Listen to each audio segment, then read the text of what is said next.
What is going on, guys? Can you see me? Can you hear me? Looks like we got a few of you already in here. Bunch of people already dropping likes. We only have 12 people, 13 likes. I don't know how that one happened. Probably because we were about 30 minutes late today. Apologies, but still going to go at the same pace. We're going to do a Best Ball Mania draft. That was the only question in there right now. Best Ball Mania. Got to do the $25. We're going for $1.5 million in this draft. That would be pretty sweet. We'll join that in just a few minutes, so you guys can try and time it. I'll give you the heads up when I'm like 15 seconds away from clicking into it. But we'll let people kind of join in here for a second. I did check, and I'm able to join this week. So we had to do a sleeper one last week because they wouldn't let me join. They finally figured out my location, so I can join into now. Okay, I'm going to join in 15 seconds. So for you guys, if you want to join into any Best Ball Mania right now, you have a much better chance of getting into the draft I am going to do. So in a few seconds, I will join into it. Okay. Well, you're not going to have a great chance, though. There's only 2 people after this one, but if you join at the right time, who are cheap Dynasty buys? Go to the website and you'll see I have a app on the site that basically scrapes that trade keep cup, whatever, I don't know which combo it is, scrapes that and compares to my Dynasty rankings in real time, and it'll just pull at all, like, all levels of the draft, at all positions, who the best values are. I wouldn't say I'm like in the Dynasty streets right now knowing exact value. If I had to guess the answer to that question, let's look at some wide receivers. I would want to be in on, I don't imagine anyone like early is a very good value. So, let's be honest. Good value in Dynasty right now. I'd want to be in on Flowers. Maybe McLaurin if Ayuk doesn't go there. I'd want to be in on Wicks, Pearsall. I feel like that's like wide receiver. Running back, I'd want to be on Stevenson, Ken Walker. To be honest, I probably wouldn't trade that heavily for running backs, but Ty Chandler would be interesting. You could probably get him super cheap. Maybe Khalil Herbert or Dameon Pierce would be good buy lows because, like, no way they have any sort of trade value. But, if one of those two gets cut or gets traded before they get cut, you could end up having them go on a team like Dallas, a team like the Chargers, and obviously that would significantly boost their value there. Okay. We'd love Tyreek Hill. If not, we'll take one of Chase or Jefferson. I flip-flop that choice, but I don't know. We'll go with Chase, I think, in this one. Yeah, we'll just go with Chase. Again, I flip-flop that one always.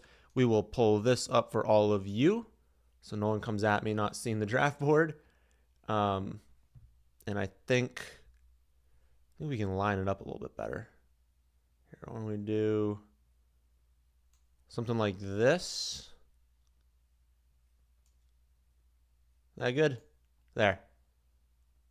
That's probably the best view. Okay. Questions. Fire away. It's actually good for me pulling it up too.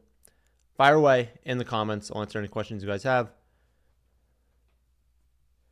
You've been playing fantasy since 93, so before I was born. You never did fantasy for daily, I'm sure. Need to learn. So yeah, I mean, I don't know. This isn't like theoretically daily. Daily would be like, DK, FanDuel, something like that. This is still effectively season long in my eyes, but yeah, different format in the sense that, a traditional fantasy league, you're drafting with the assumption that, you're going to have free agency, you're going to have the trade market if things go bad for you. So you do have to build out the team knowing this is your team, right? This is the team you're drafting. So it really is just like who drafts better, which I think is cool. Drafting is obviously the most enjoyable part of fantasy for me. But yeah, different strategy, understanding that you need to, like, maybe you exit a draft being like, my tight end's not great, but I'll figure it out at some point. No, you got to figure it out now. You're in the draft. You got to know who's good and who's not. So it makes you know the players more. I feel like that's a a big thing. If you're drafting right now in Underdog and you kind of keep doing that, yes, the draft is completely different in a redraft league, unless I would say the biggest crossover would probably be like if you were in like a full PPR 3 wide receiver redraft league. Probably drafts very, very, very close to Underdog. I would say that's the closest crossover. If you're in like a regular half PPR league, there's not going to be a ton of crossover besides the players.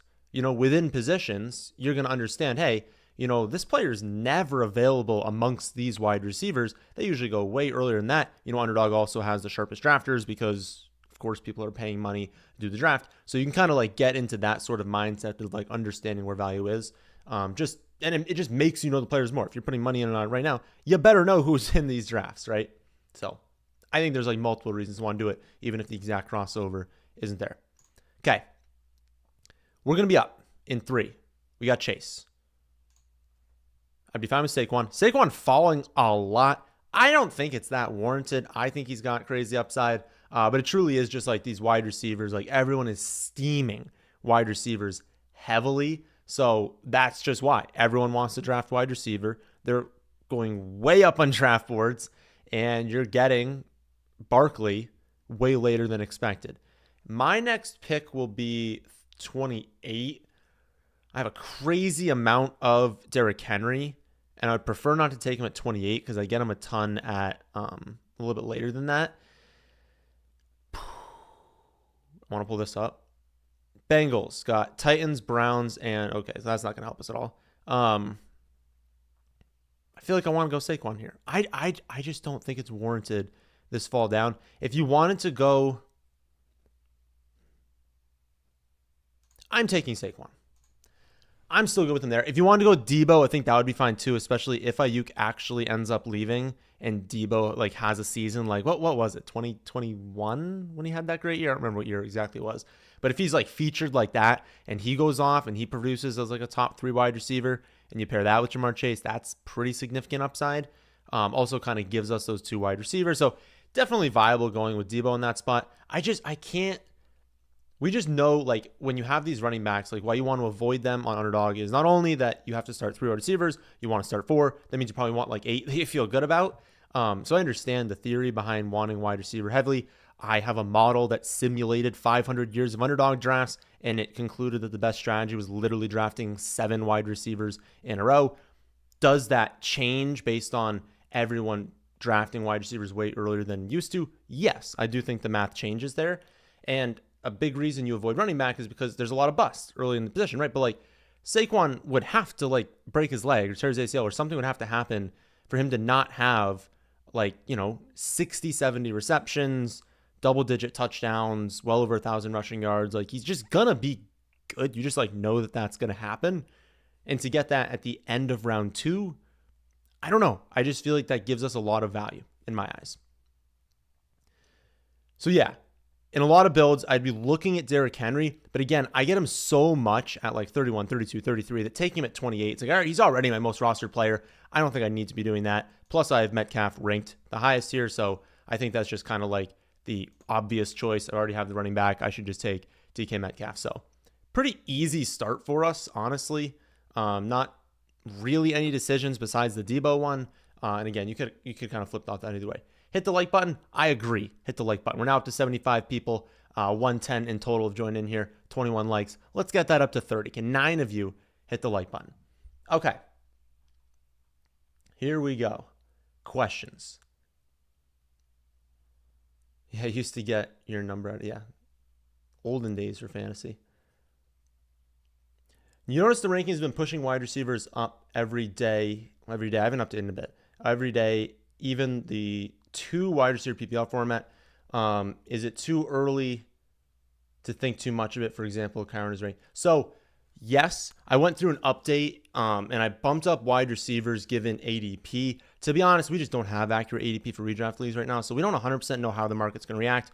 We know on Underdog, they've reacted to this. I mean, look at this. This is just a perfect picture of this season.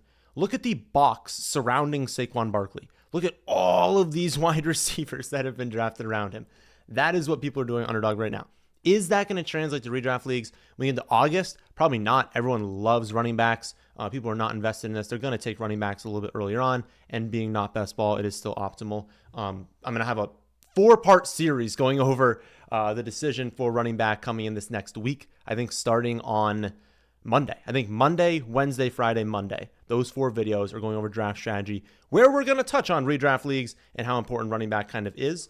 But long story short, I was too aggressive. And if you look at the rankings today, I pushed another update that bumped running backs back up. I'm going to be still taking a look at that. But again, that's going to be something we revisit as we get real ADPs.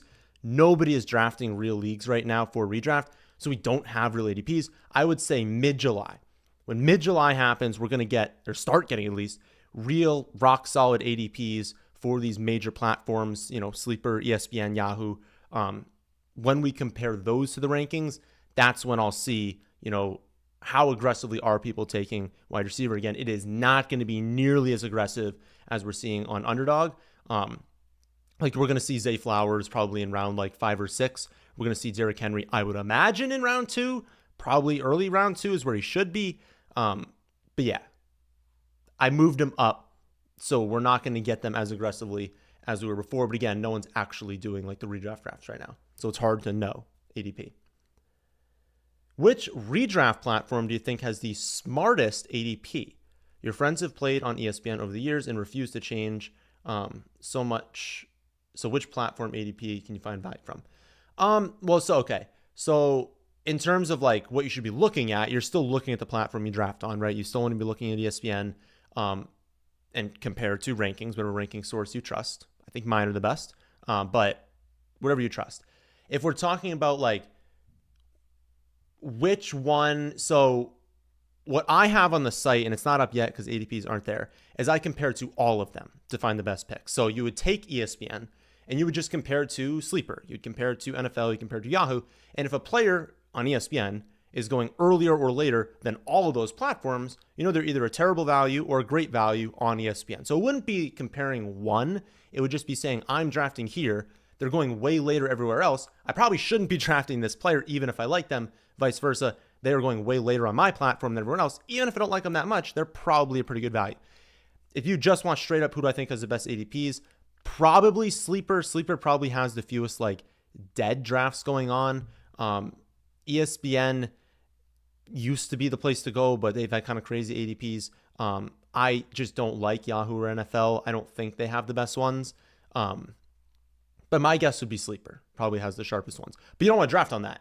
You want to draft on the unsharpest site for ADPs. Okay, we're up here, 45.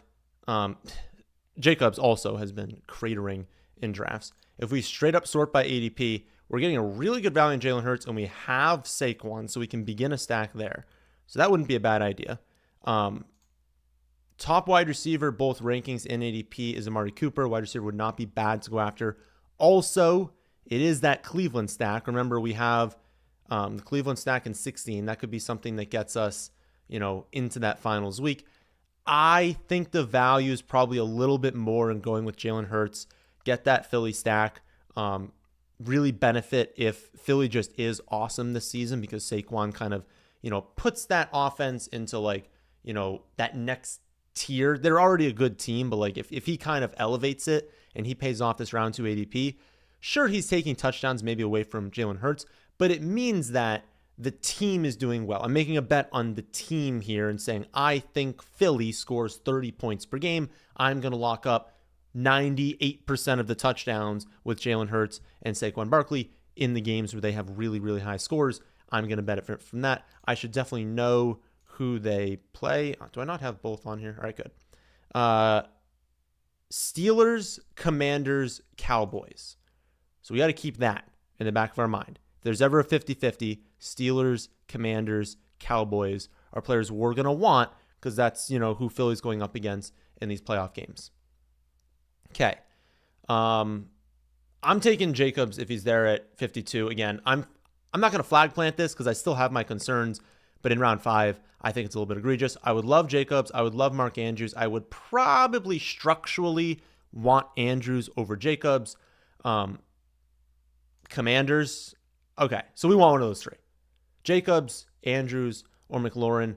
Theoretically, structure-wise, it's this. Plus, I have a billion shares of Josh Jacobs, so I want to get him at like a really good value. But yeah, please just don't take both of these players at the next 2 picks. If they do get taken, I wouldn't mind just like going with Kincaid. I wouldn't mind going with Keenan Allen. I think our team benefits better from these players though. And I think also McLaurin. Getting that, I don't remember which week it was. Was it week 15 for Eagles? Yeah, week 16. Okay. Yeah, getting that week 16 stack would be nice if we can kind of have that started off here. Okay. I'll take it. But we could get, screwed a little bit if Ayuk ends up going there. Would you draft Breece and Bijan a little bit higher in redraft due to all the different scoring compared to best ball? Absolutely. So that is something, different one. I want to pull up the draft board. That is something I absolutely go over in that series that's going to come out next week. Basically, I drafted in the series from 101, 104, 107, 111, or 12. I don't remember which one. So the 104 team, we kind of went over that exact decision. I took Jamar Chase or Jefferson, one of those two. We went through the team. Then I ended up taking Bijan or Breece. I also don't remember which one of the two. And we went through the team again. And in redraft, it's just like, it just works out a little bit better because a lot of these wide receivers shift a little bit later on. And because the drop off in running back, like, is just so clearly there. Like the running backs are just simply not good. Once you get into like, realistically, like the late 4th into 5th round for running back in redraft is just putrid. I mean, you're basically choosing from like, hopefully Stevenson's there. If not, I don't know what you're doing because you missed out on players who still haven't even gotten drafted yet at this point. So yeah, what I basically came away from that was like, I liked my team more when I had that Bijan Breece at 4 instead of Jamar Chase. So I realistically think you could kind of bump. I really would not take them ahead of like Lamb or Tyreek. I think those two are just so unbelievably locked in, with such a high weekly ceiling that I probably would want them 2-3. But I could easily see Bijan Breece going like 4 or 5 in redraft. I could absolutely see that happening. So to answer the question, absolutely yes, get them higher. More in depth on the Pearsall outlook for the season. Yeah, I really like Pearsall. It's a mixture of upside, right? Because they can't pay both of Ayuk and Debo like what they're worth. We know the wide receiver market is crazy. Both of those guys are going to command insane contracts. The team simply cannot afford, because I think they're probably going to have to pay Purdy soon. Like they can't afford, even without that, they can't afford to pay both these guys top of like market money. Because Ayuk could be one of the top 3 highest paid wide receivers in the league. So they can't do both. So they're not going to have both in 2025, most likely. That's why they drafted Pearsall.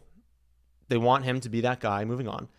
But if you're the 49ers, you look at this and you're like, okay, we either go all in right now and understand that we're just losing these guys for a comp pick, or you trade them.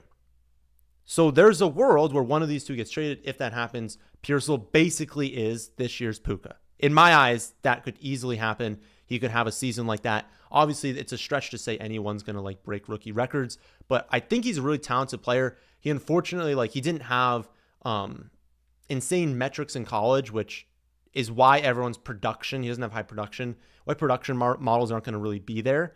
But if you look at like film experts, scouts, everyone that I respect just points out that he's very good.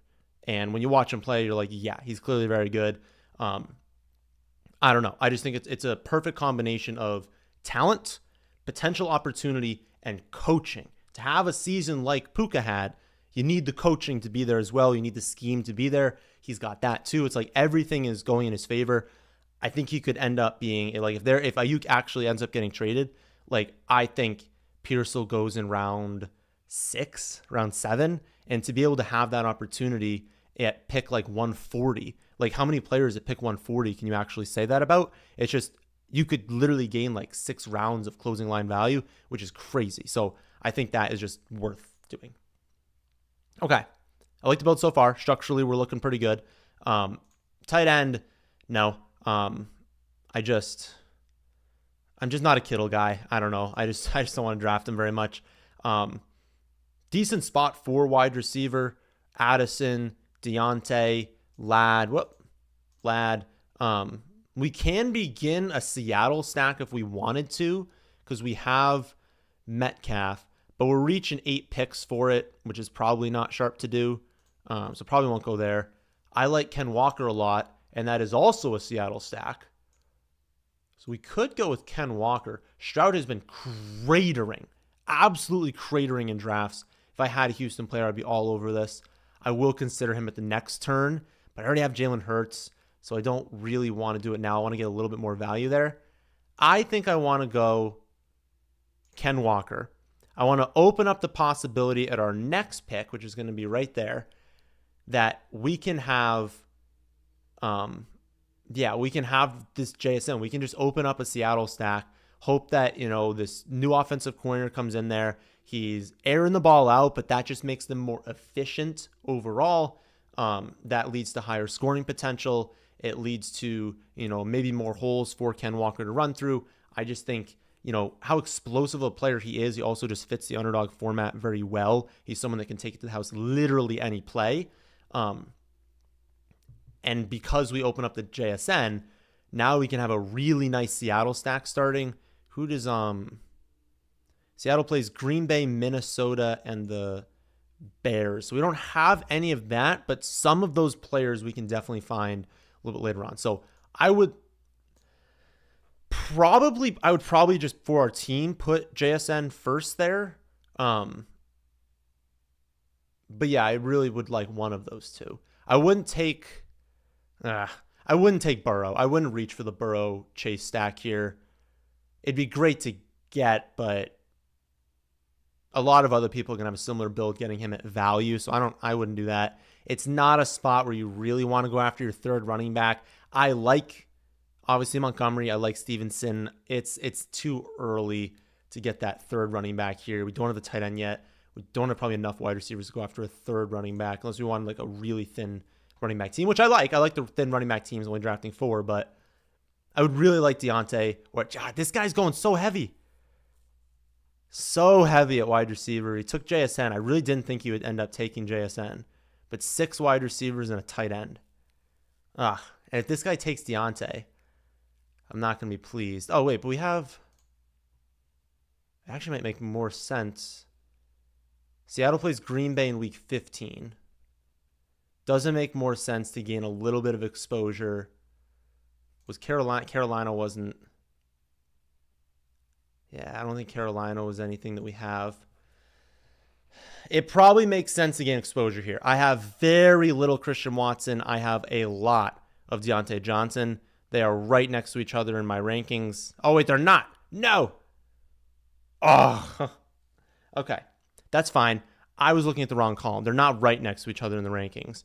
It's a fine pick by ADP. It probably still makes a little bit of sense for me to get some. Like I would say I have 2% exposure to Christian Watson. So it makes sense to get exposure. Like if we are going to go with this kind of Seattle stack, and maybe I end up with Geno as that top quarterback after Jalen Hurts, to have Green Bay. Yeah, to have Green Bay in week 15, that can help me a little bit. Okay. Regular draft, though, I'd be going with Deontay there. Also, quick take on Geno. I understand the whole Geno thing where it's like, as long as he's healthy, they can cut him for a ton of money or something like that after the season. Like there's risk in Geno, right? That he doesn't close the season. I think Seattle's going to be solid. Like I think they're going to be a good team. I don't think it's going to be like the last 5 weeks of the season that they're completely tanking. Because if you aren't playing Geno, you're tanking as the Seahawks. I just don't see that happening. I think they're a good enough offense to contend in the division and at least contend in the wild card. I just don't see it happening. I think he'd have to come out and be bad, in which case we got the pick wrong, right? And I'm fine losing because Geno ends up being bad, and I went with a Seattle stack, and of course I should lose if I bet on that and end up not being good. But I don't think that's going to happen. And so if I don't think that's going to happen and everyone's scared of Geno because of this whole injury thing, like, I don't know. I think he's going too late, personally. Okay, we have a lot of questions to get back on. Let's try this.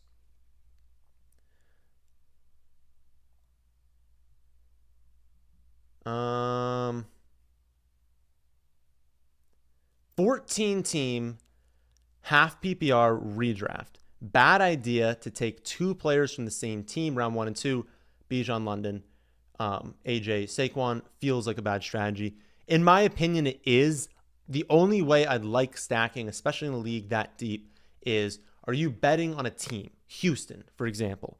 You want to stack up Houston in the sort of early rounds. Like, it's not the first 2 rounds, really. It'd be like kind of round 3 in redraft. Go for it, because if you just think they explode, all those picks elevate. The problem with doing it, especially in round 1 and 2, is just you're creating too much weekly variance, and it's just hurting you in the down. Because, like, sure, yeah, there's going to be weeks where they both do good. Excuse me. But that's going to happen naturally. Like, you're going to draft, right, like Jamar Chase and Saquon. Well, there's going to be weeks where they both do good, and they're not correlated, right? But when you correlate them, when they run into, like, the Jets, when they run into, an outdoor wind game, a rain game, and everyone does bad, now your first 2 picks are correlated to the negative, you start getting like 3 or 4 games a year where you're losing just because of that. And it's not like you're guaranteed to win when your first 2 picks do good, because everyone's first 2 picks does good a lot. So it just creates too much negative correlation. So yeah, it's bad strategy, especially that early.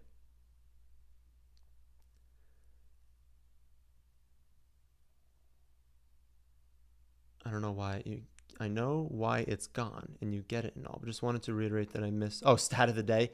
Yeah, it was just too much to do. And then it was like, it started adding to the length of the video, and it was a lot. Maybe I could bring it back at some point. It would probably be something that I would do in the off season and spend like a week trying to get like all of the stat of the days. But yeah, it's too much to do right now. Way too much on the plate to be looking for the stat of the day there. But I feel like eventually maybe it could have a comeback. Okay. I love Ferguson. Njoku. Okay, there he goes. Njoku would be a good pick strategy-wise, but not at this spot. We are at that range where wide receivers just get absolutely crushed, and so none of them are really on our radar that much. I believe we had a Chicago. So Seattle last week plays Chicago. If we are going for this like big stack here. Okay, there goes Swift. Zamir. So if we just straight up go to my rankings, we've got the quarterbacks. Oh, I wouldn't hate Jordan Love, because we have... Okay.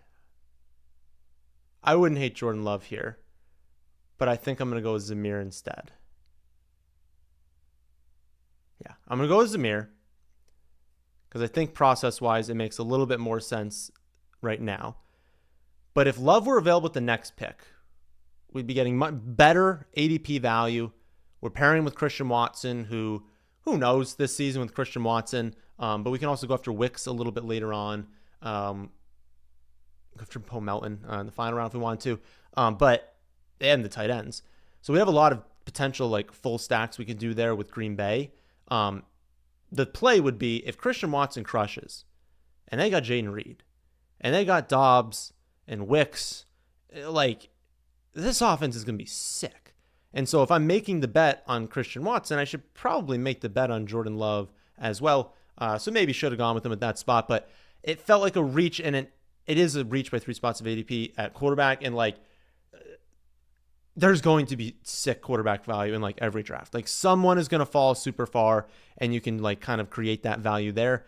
We got okay value, even getting at 45 with Jalen Hurts, but like, people fall so far at quarterback right now. I also don't think this team is going to take a quarterback, and there's no stacking partner. Like, I just don't think anyone's going to take Love, but I guess I've been wrong. Maybe this dude wants to take 3 early quarterbacks. Yeah, it wouldn't make sense, I don't think, for those guys to have taken him. Okay, I like this build.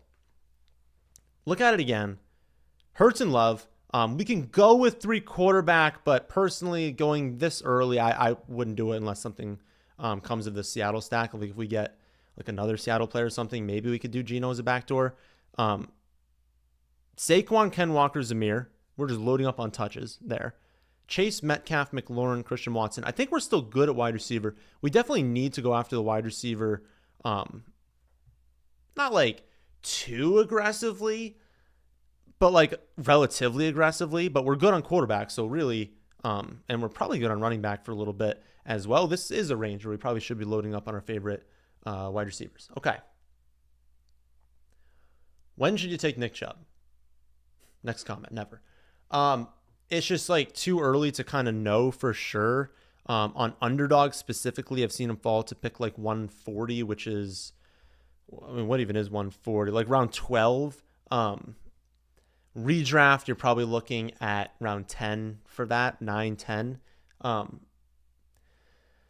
think it's more on what team do you want to take Nick Chubb. Like, if you want to take Nick Chubb on a team where like you invested in running back a little bit earlier on and then took like a long hiatus and are like, okay, I need someone with upside, but I don't necessarily need someone early season because I drafted maybe 2 in the first 4 or 5 rounds, you can go with Chubb, knowing that you're not going to get that much production probably until the second half of the season. If you like need that dude, you went like RB0 and you're taking Nick Chubb, it doesn't make a lot of sense. Like take Ford at that point because you need that early season production. So it matters on the team. I would say his ADP is like fair given what we know right now.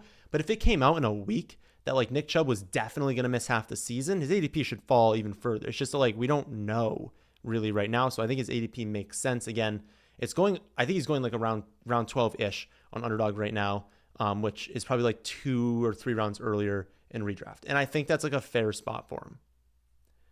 How does Allen go before Mahomes? I feel like that's been happening for years now. And it's been correct for years now.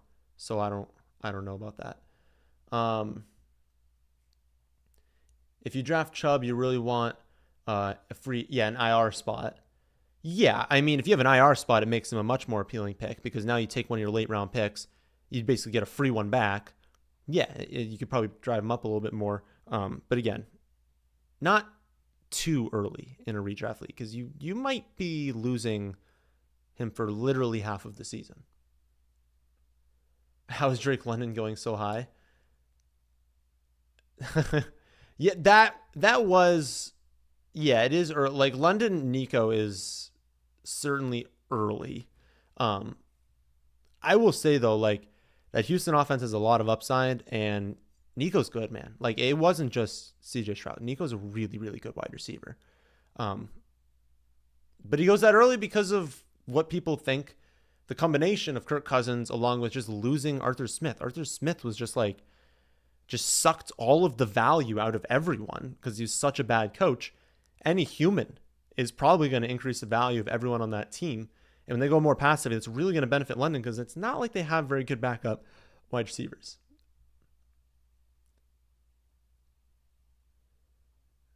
Super new here. What exactly is Underdog Fantasy? Could you explain how it works with the promo code you want to use it? Okay. We'll answer that question over our next few picks. Well, as we're picking basically here. I'll answer that question in a second. Don't want to do quarterback because I already have 2. I mean, Dallas Goedert would obviously make a lot of sense for us. We're investing in Jalen Hurts. We're investing in Saquon Barkley. I would also like the tight end. Tight ends correlated heavily with quarterbacks because they get a lot of their value from touchdowns. Makes all the sense in the world if Goddard is still there at that pick. If not, thank goodness he is because I didn't want to go over anything else. Take Goddard. We'll think about this next pick, and then I'll answer that question there. I'd love AD Mitchell. AD Mitchell's been falling a little bit in drafts. Maybe he's plateaued in these like later teens. I don't know that he'll get much further than that, but it would be good value getting him. Jahan, although I'd prefer Jahan had we gone with Daniels to take both of the pass catchers and not the quarterback. Probably not the move, I would say, especially when that quarterback is mobile. So I don't know. And I want to go wide receiver with this pick, but it's really only AD. I mean, we look at ADP here. I mean, we can go with Judy because we had someone on Cleveland, right? It wasn't the Eagles. Oh, maybe we didn't have someone on Cleveland. Okay. Oh, wait, no. That whole... we had Cleveland week 16 with the Bengals. I mean, I don't hate it. It's just like ADPs are going up so much for wide receivers that we have to get a little bit comfortable right now taking them ahead of ADP because their new ADP is just going to keep going up as people just get super aggressive at the position. Will Levis just went in the 11th round as a third wide. What? Baker 119, Will Levis. You really want that Hopkins stack, I guess. My God. What a bad team. Okay. If we don't get Judy, I don't think we're going to go after... Yeah, I don't think we're going to go after anyone there. And unfortunately, I mean, where did Wicks go? How early? Wicks is going at 109? Gosh. People are going so early at wide receiver. It's crazy. I wouldn't hate Ekeler, but I would have wanted that as my third. I think we take Judy. I would not hate Ekeler at that spot, but to have the fourth running back before the fifth wide receiver in this format is not amazing. It would have been fine, though. Okay, to answer that question, Underdog is simply best ball. You can think about it kind of like if you play golf and you play best ball, but it's probably not enough to worth really going over at that point. Normal fantasy, you draft your team, you have free agency, you have the trade market, you make your start-sit decision. So the draft matters to a degree, but if you just are terrible at starting people, if you make bad trades, if you don't pick up a league winner on free agency, you don't win even with a good draft. Like, there's other components to fantasy besides just the draft. Underdog in best ball is the draft. This is who can make the best draft. Your starting lineup is set. A quarterback, 2 running backs, 3 wide receivers, a tight end, and a flex spot. And then I don't even know how many bench spots that makes. Quarterback, 2 running back, 3 wide receiver, tight end, flex. That's 8. So there's 10 bench spots. Among all of those players that you have on your team, your optimal starting lineup is set every week. So you don't have to go in and do start sits. Everyone starts. How does your team do? So if you have 2 quarterbacks, who performs highest? If you have 5 running backs, which 2 are the highest? Same thing for wide receiver, and so on. So it's up to you to draft a good team, to know the players, right? What it also allows, and I think this is the most fun part for me. Let's say you're in a redraft league, right? I cannot do more than 3 redraft leagues. Personally, I've done 8 before, which was crazy. I can't be in more than 3 because I can't do all these start-sit decisions. I can't listen to all these trade offers. I can't do all of these waiver moves if I'm in like 4 or 5 leagues. It just makes my head spin. I don't know who I'm rooting for every week. It's crazy. Because you have a higher investment, right? You put, I don't know, $50, $100 into a league. I feel like the majority of leagues are like $50. And you just have that team. So you basically have at most 3 teams. Many people have 1 or 2 teams. Let's say I like 5 tight ends this season. If I'm in a redraft league only, I only have 1 team. I'm only rooting for 1 tight end. And maybe I just don't get the guy. Like if I think Pitts goes off, but I happen to not get him in my hometown league and he goes off, I'm going to be like, well, that's annoying because I could have had Kyle Pitts and I wanted to draft him. He went off. I was right, but I didn't get him. And if you're only in at most 3, but most of the time 1 or 2 leagues, you just can't get all the players that you actually want. What you can do on Underdog is you can join a bunch of $3 leagues, right? You don't have to put $50 in and make all these waiver moves. You put a $3 draft in, you do a draft, you're like, okay, I like this team, but I kind of like the Falcons. Maybe I want to stack up the Falcons in this, but the Bills are pretty good. And maybe Josh Allen still figures it out even without Stephon Diggs. I want to do a Bills stack. And so you kind of go through all these teams and then you start to realize, okay, I can get exposure to a lot of different situations at cost. So instead of saying, I'm going to do a Falcons draft in this one, say, I'm going to do whatever comes to me, right? Like I wasn't going into this draft thinking I was going to do an Eagles stack or a Seahawks stack or a Packers stack either. It just kind of happened at ADP. And so I gained exposure to any of those outcomes, which are still outcomes I like. I wouldn't draft players I didn't like. But it kind of gives you exposure to a lot of different things and allows you to just like play fantasy in a different way, draft all summer long. I think it's great. I think it's like the peak form of fantasy, but you do you, right? If you really want to do one draft in late August and hope that you don't draft a running back that tears their ACL in week 2, go for it. I just think it's like, oh, now my season's over, right? That's no fun. But, oh, I drafted, the same amount of money, but in underdog drafts, well, I drafted, 5% of this player. I won't win those leagues, but maybe I can win these other ones. I just think it's more fun. It gives you action all season long. Ekeler's still here. We're jumping for joy if we end up getting him at this pick. Honestly, I have probably been too low on Pat. Pat would also be a good pick at this spot. But I would prefer Ekeler, right? We kind of continue that commander stack without having to do the whole, 2 wide receivers on a team with a mobile quarterback and not having the quarterback thing. My rankings, he's literally 21 spots ahead of anyone else. We almost took him at the last pick, and there's a lot of picks that have gone by between this and the last one. My whole thing with Ekeler is like, it just wasn't a fit. And I feel like people think he's dust. They're going to run the ball every play. The Chargers are going to run the ball all the time. They rotate running backs. That is not Ekeler. And that's okay, right? It doesn't mean he's bad. It just means that's not Austin Ekeler. He's not someone that's going to get 20 carries and do great. He's someone who's awesome in the receiving game and can be good on the ground, but not on 20 carries, right? That can still make him very fantasy viable. And obviously, he's a featured running back. He's been, a 20 touchdown back, an 18 touchdown back in recent years. He's been someone that does it all. If there's an injury to Brian Robinson, he's a must start every week as a running back 1, right? So I think people are too off on him. I think as his ADP continues to drop, I want to gain exposure. I don't know. Are we done at running back also here? And I'll go over the promo code in a second. Saquon, Ken Walker, Zamir White, Ekeler. I feel good about that. I'm at most taking 1. Only 1 more. I don't know who it's going to be, though. It'll probably be like a later running back. I don't think I would go after any of these guys. We're in a good range for running back because there's a lot of upside in this grouping. So I'll consider it. Man, wide receiver is just so important. I can go with Burton, but we don't have Burrow, so it's not as good. ADP and my rankings are pretty similar for all these wide receivers. We want to get some of these wide receivers. There's no crazy quarterback value, right? All right, just want to make sure.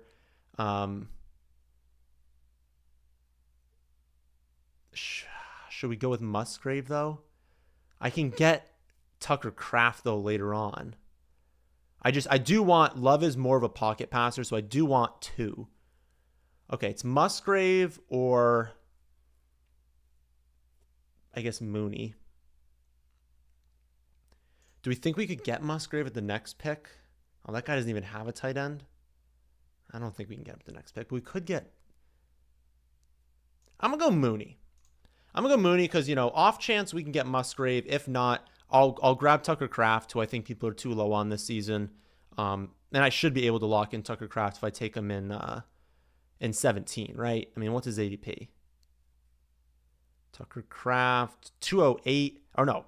Yeah, 213. If I take Tucker Kraft in round 17, we're good there. And I'll probably end up taking 3 tight ends because I'm not in love with Dallas Goedert, and I wouldn't want to exit this draft with Goedert and Kraft, so I'd want to do 3. Also, for those of you who are like this person and is new at Underdog, a typical optimal build is 2 quarterbacks, 5 running backs. I want to do the math right. 8 and 3. 8 wide receivers, 3 running backs. If you're in that general bucket, you're good. You don't want to be drafting like 8 running backs, especially if you took one early. You don't want to be drafting like 12 wide receivers thinking you're getting a ton of value there.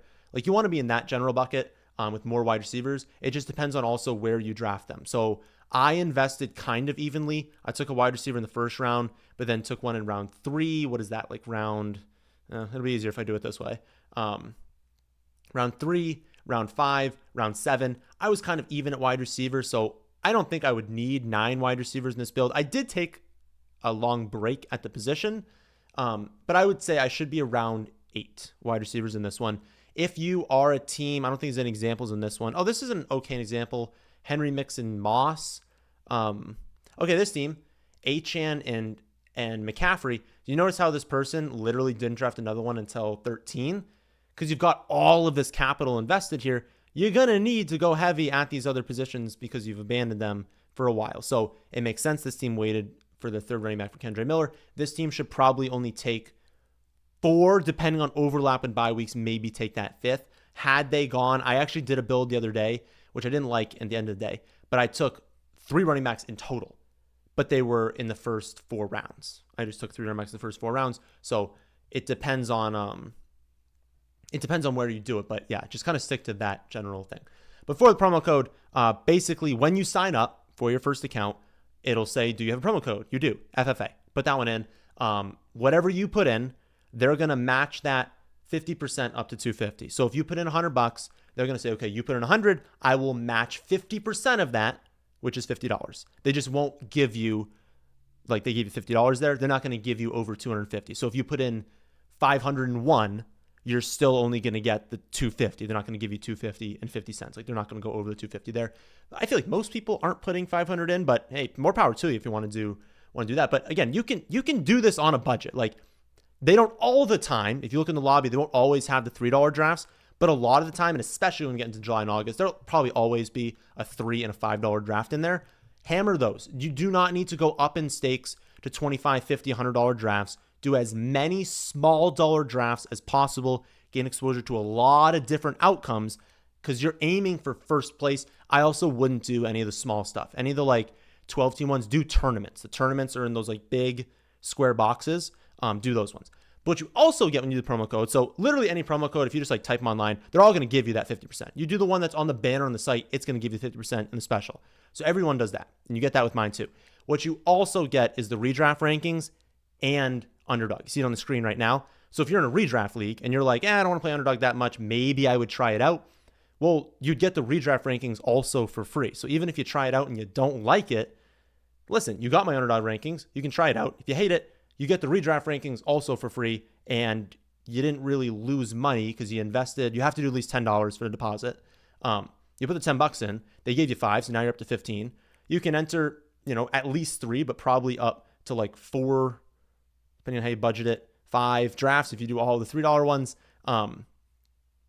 You have the drafts. Maybe you can win money from there, but you also have the redraft rankings too. I think it's a great value. Probably the best deal in the industry. Okay. Quarterback. No. Running back. Probably not. No.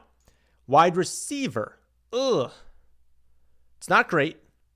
Oh, it looks like we bounced a little bit. So at 160, Bateman kind of bounced up. Maybe he's coming back down in ADP. 0 value here at wide receiver. We do need wide receiver, though. We only have 6. I'm not... I know. I'm not taking a tight end. I'm not taking those dudes. So, yeah. I guess we're taking... I'm getting so much Michael Wilson, and it doesn't feel good. I am buying into the hype a little bit of this Arizona offense. I do think Arizona is going to be a good team. I do believe that Michael Wilson has taken somewhat of a step forward. I'm probably just going to get crushed in camp. Like I guarantee you, it's going to be July 17th. A report's going to come out that Michael Wilson's actually terrible, that Zay's Jones, who I also have a decent amount of, because I think one of them is probably going to hit, and I just kind of flip-flop which one I take. It's going to come out that, like, someone like that, Greg Dortch, is tearing up camp, and, like, they're not utilizing Michael Wilson at all. But Michael Wilson is just really cheap for someone who does have some upside. But, yeah, it doesn't feel good. It's just, who else you taking in this range? I hate this range of wide receiver because I don't trust Mims. I mean, I draft him an okay amount, and I like the talent. I just don't trust the team if they're going to use him right. Douglas is fine. I don't know about Franklin. We just haven't really heard a lot about him. I like him as a player, but we haven't heard a ton about him. McCaffrey feels just like a cop-out pick, and I don't want to do it when I already have McLaurin and I don't have Jaden Daniels. And then you're already in the 190s, right? So it's like, and we're in round 14. I was picking at 165 there. So it's like, there's just not much value at wide receiver there. It's why wide receiver has been taken so much more aggressively early on in drafts. But yeah, we're in a very bad range for wide receiver. Like I would say it's those two. Mims and Douglas are who I would kind of want here. I might just be better off taking a shot on my last running back. Because again, I could go with a different tight end too, but none of them are good values here. Yeah, I don't want to do a tight end. I think I'll just take another wide receiver. Because I'll have 16, 17, 18. I'll be able... we could take Bucky Irving or we take Khalil Herbert.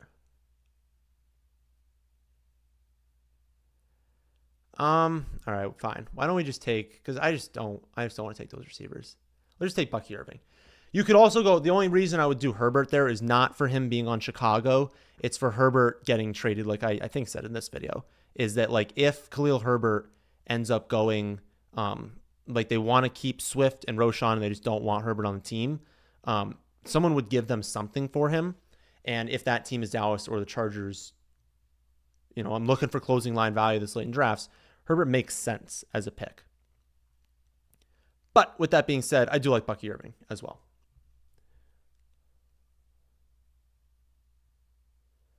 Are you looking to stack week 17? I mean, I'm looking to stack all the playoff weeks, right? Week 17 obviously gives you a lot of money, but like week 16 super important as well, because if you just get to the playoff, you make back all of the money of max entering the tournament. Like think about that value. If you're sitting there in week 16, with even if you only have one team, which is still a feat, right? It's still a very good accomplishment having one team that late in the draft or that late in the season.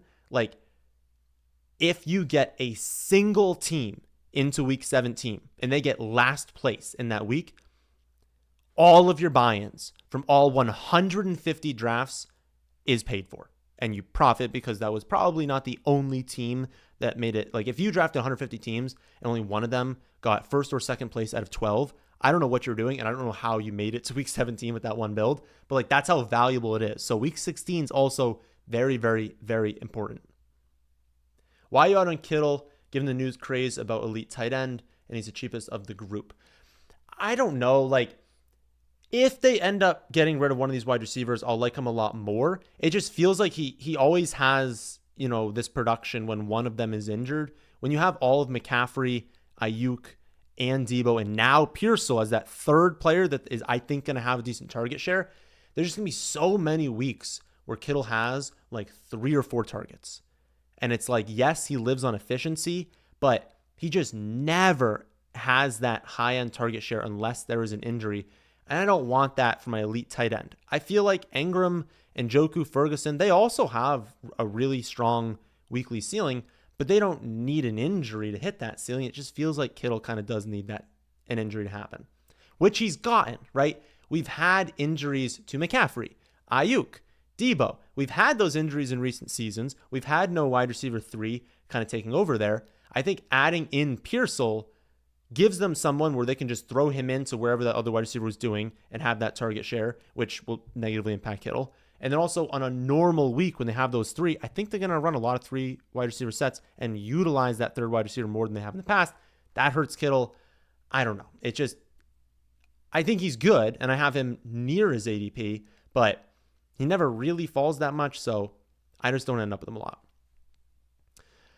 I would consider Herbert if he's at this spot. I hate grabbing that 6th running back, but I wouldn't say I invested that early in the position.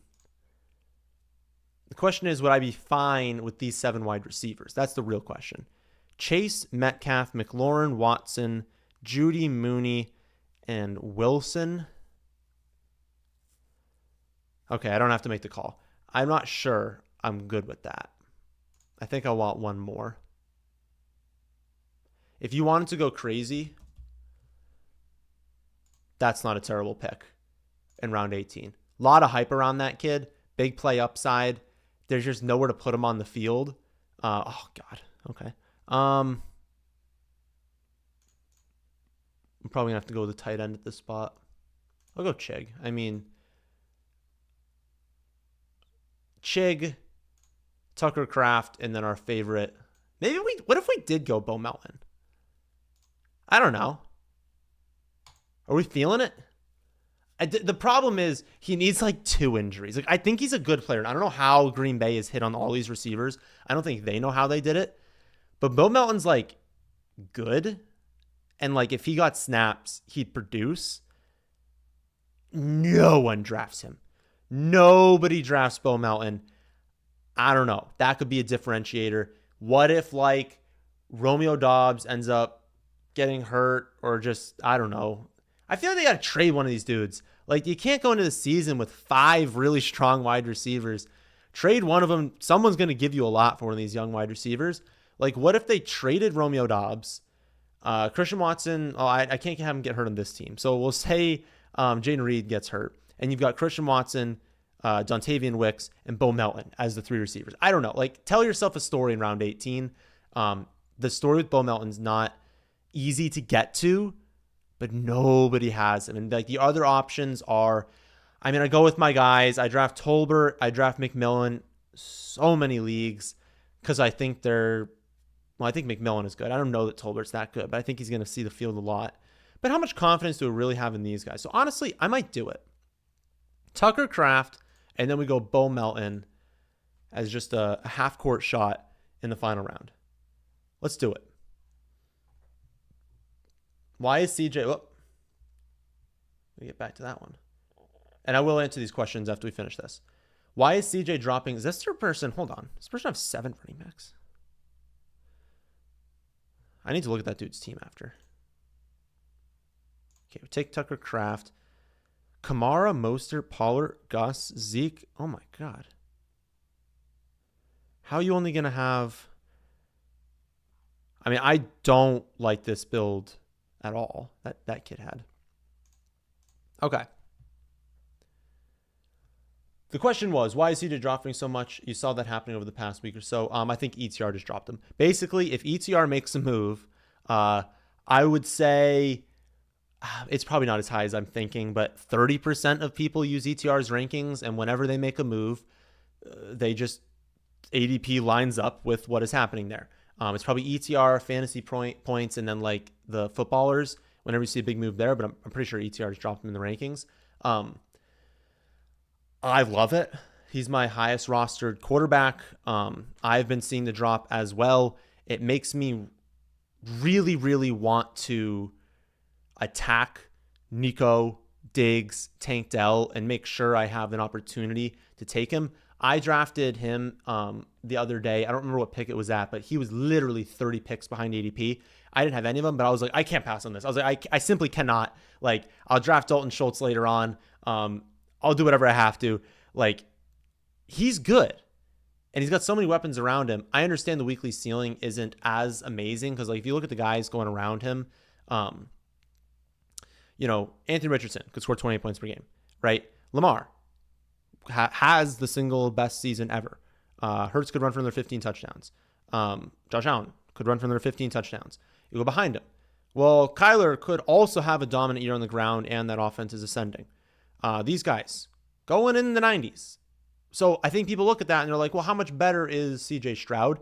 And I understand that take. To me, that's a take of like, well, Dak and Burrow should probably just be going earlier than they are. But I think it's more that people just want to separate CJ Stroud from these super high weekly upside and season long upside quarterbacks. And that's pushing them back. But 70, it's a really, really, really good value, especially if you can correlate him in some way. So we don't have to really worry about someone taking Bo Melton on us, I don't think, unless one of you is in here and is going to take him for some reason. I should check. No, there's no way I picked 3 same bye weeks for tight ends, right? I'm not going to check. I have confidence. I'm going to check. I actually did 2 of the same, 5, 5, and 10, though. So we're good there. And quarterbacks, okay. Just making sure. Monty will have the same amount of opportunities he did last year, even with an increased workload for Gibbs. All the games in a dome, they'll be ahead by a lot. Yeah. No, I agree. Monty's a great pick. For my team, I don't know if I had mentioned it or something. For my team, Monty was just too many running backs for me. But yeah, I love Monty this season. I think Gibbs will have a stronger workload, but it's not like it's going to be, 7 more touches per game. Monty's still going to be the goal line guy. He's still going to get plenty of touches, especially when they're kind of like closing games later on. They love him. Great running back. Yeah, Monty's a great pick again this season. Is Chubb a good value, 140, 150 range? Do you think that's too early? I just, at 140, 150, I don't know if that's too early for anyone. Like, truly. Like, who do you think, like, Marshawn Lloyd, Rico Dowdle, Ty Chandler, do you think those dudes are like locks to go off this season? Nobody at 140 and 150 is a lock to do anything. So even if you have Nick Chubb kind of come back a little bit later than expected, he's still Nick Chubb. He still has upside. I don't know. Like, I don't think it's too early. I think it's a good spot to get him. Okay, let's go over the team, and then I'll hammer through the rest of the questions, and then we'll get on out of here. Yeah, we probably don't need to see this anymore. Okay. I like the team. We have a stack. Jalen Hurts, Saquon Barkley, and Dallas Goedert. Beautiful. We have another stack. Jordan Love with Bo Melton and Tucker Kraft, which also, make a mental note of that. That's a backdoor. That's a beautiful backdoor. You can get Tucker Kraft, Bo Melton anytime you want. So if you're in a league where Jordan Love is going at like pick 120 and you're like, I have to do this, right? But I don't have his other players. Maybe Wicks has already been drafted and you're like, all these wide receivers are gone. We'll get back to this. And if that happens to you, know that you can still get Musgrave. You can still get Tucker Kraft. I think Kraft's a better pick than Musgrave given ADPs. And Bo Melton is always there in that last round. That could be a dead pick, but it could be something that, really helps you advance later on. But yeah, it could be a 0. Like I could just be taking a 0 at that pick, which obviously is detrimental. But yeah, I like this team. I think the running backs are solid. Saquon, Ken Walker, Zamir, Ekeler, Bucky Irving. I feel pretty good about that. Wide receivers, honestly, we drafted some that I'm not like over the moon about. Not over the moon about Watson, but it was part of the stack. Not over the moon about Judy, but it was part of a correlation play. The Mooney pick was just like, we didn't really like anyone else, but he's got a high weekly ceiling, right? They're going to have a lot of dome games. It's going to be an aerial offense. He can get downfield. Team's going to have to focus on London, Bijan, Pitts, so he could just kind of fall through the cracks on a few plays. Michael Wilson, just another play where it's like I needed a wide receiver. It's a tough range to draft wide receiver, get a guy you like, and then Bo Melton. And then I think going 3 tight ends made sense here, getting Dallas Goedert. I didn't talk about Chig a lot, but they're going to throw the ball more this season. So, and he's kind of the only tight end that they have, Tucker Kraft, to get the stack there. I think that is a pretty good team. Okay. Put in any questions you still have. I'll answer a few of these, and we'll get on out of here. You've been seeing Stevenson drop all season. Correct. He's dropped in a lot of drafts. I like him as a pick. You don't mind bully tight end team at 7 if the first pick was wide receiver. 7? I think you meant 8. Probably this Laporta Kelsey. I'm totally fine with that too. If you want to go Laporta and Kelsey, the first one was not a wide receiver. It was Breece Hall. I feel like they didn't do a bad job though. I hope they stacked. Oh, they didn't.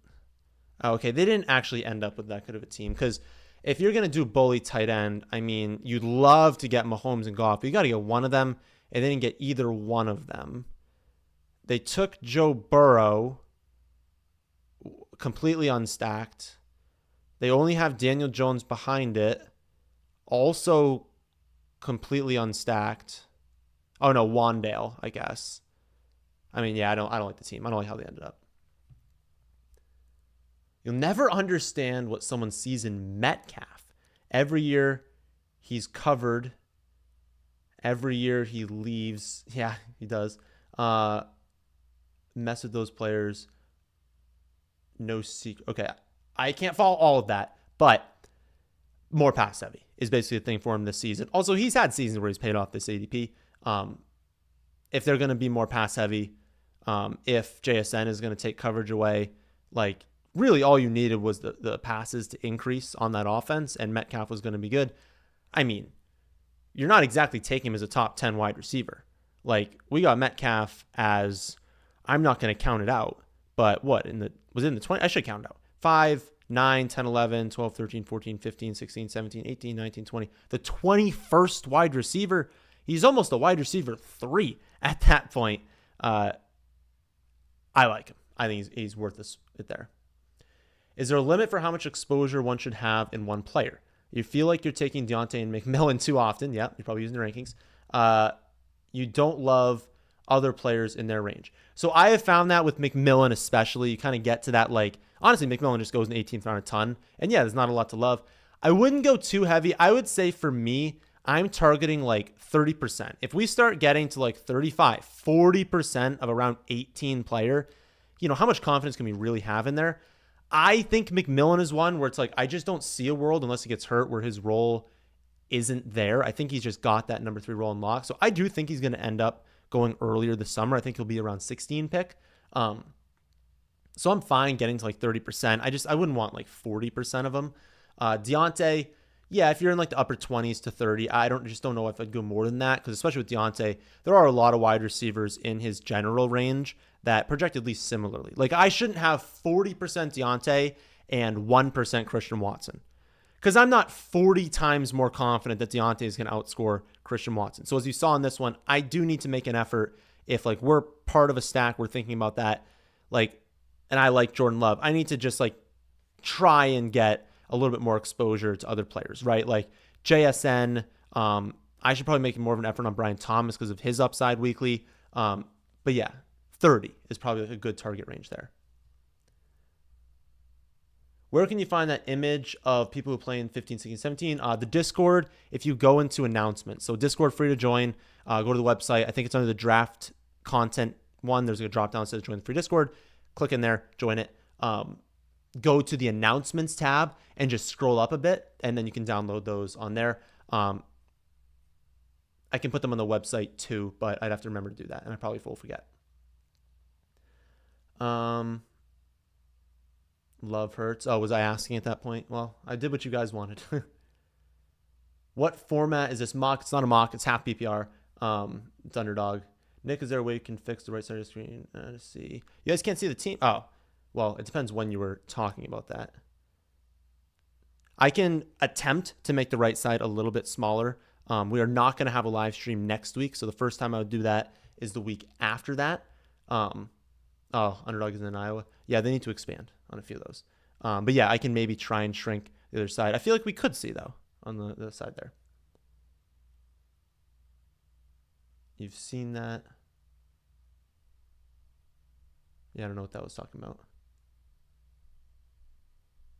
Yeah, you were someone that skips that other day. Yeah, I mean, a lot of people just got kind of fed up with that. And again, it was just too much work. I would like be ready to sit down and do a video, and then all of a sudden I have to spend 20 minutes trying to find a stat of the day, and then I got to go in the comment section and figure out who got the stat of the day question. It just added too much time, and especially right now, I just don't have that. But at some point, I could see it. We'll say this: I could see it returning next season if in the off season I just get all of them. I just get all the stats ready to go. Do you see value in round 18? Dortch, yes, I do. And I do think he's a good player. I think they need to utilize him more. My only concern with Dortch is they have Marvin Harrison Jr. They have Trey McBride. They're going to be a run-heavy team, and they'll utilize running backs in the receiving game. They have a mobile quarterback. I think they like Zay Jones. I think they like Michael Wilson. It's like, if they actually used Dortch, I think he'd be really productive. The question is, will they use him? I don't know that they will. What do you think about the Packers tight end Musgrave and Kraft? Kraft was good at the end of the season with Musgrave out, who's a tight end one. So I took Kraft. I believe I talked about them in a sleeper video. I don't actually remember though. I like them both. I think the team likes them both a lot. Kraft is hurt right now, but he'll be good to go in camp. And I think he actually shed the cast recently. I think Musgrave deserves to be drafted first. I don't think the gap should be as wide as it is. So like, given the option between the two just straight up, I would take Musgrave. I think he's the better bet for production because he is more athletic.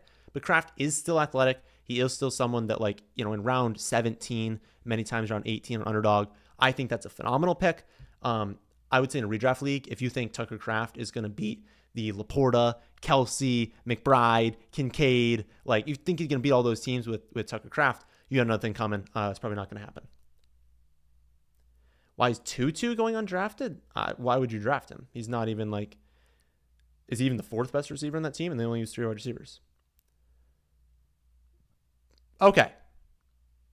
I think that's it. Thank you all for coming. Again, no stream next week. I'm on my honeymoon. Watch the videos that I have uploaded already for those ones. We're going to be having Monday, Wednesday. Well, what's today? Tuesday? Wednesday, Friday. Then Monday, Wednesday, Friday, Monday. All of that is already recorded. I just have to finish editing all of those. But again, no stream next week. We'll pick back up the following Tuesday for that stream. So thank you all for watching. Hit the like button. If for some reason someone here is not subscribed, I'm pretty sure all you are subscribed. Subscribe to the channel. But again, I'll catch you guys in 2 weeks.